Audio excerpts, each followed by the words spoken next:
تعامد الشمس على وجه الملك رمسيس في معبد أبو سمبل. تعامد الشمس على معبد أبو سمبل عند 6:50 صباحاً، وتستمر لمدة 20 دقيقة فقط في أيام 22 من فبراير احتفالاً بموسم الفيضان والزراعة. ما سبب تعامد الشمس على وجه رمسيس الثاني؟ يرجع تعامد الشمس على وجه الملك رمسيس في تلك اليومين تحديداً إلى تصميم المصريين القدماء معبد أبو سمبل بناءً على حركة الفلك لتحديد بدء الموسم الزراعي وموسم الحصاد، بالإضافة إلى أن هذين اليومين يتزامنان مع يوم مولد الملك رمسيس الثاني ويوم تتويجه على العرش.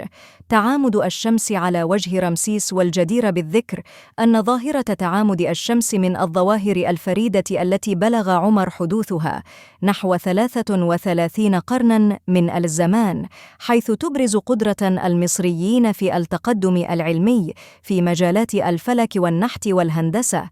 فخلال الظاهرة تتسلل أشعة الشمس داخل الصالة الرئيسية لتضيء التماثيل الموجودة في أعمق جزء من المعبد، أي قدس الأقداس، حيث تجلس 4 معبودات: آمون راع، ورع حور آختي، وبتاح، ورمسيس الثاني باعتباره معبوداً.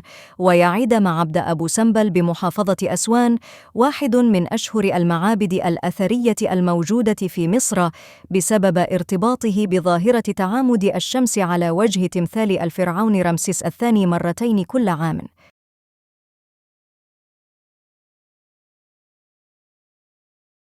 لا تنسوا الإعجاب بالفيديو والاشتراك في القناة تشجيعاً لنا لنستمر بنشر المزيد إن شاء الله.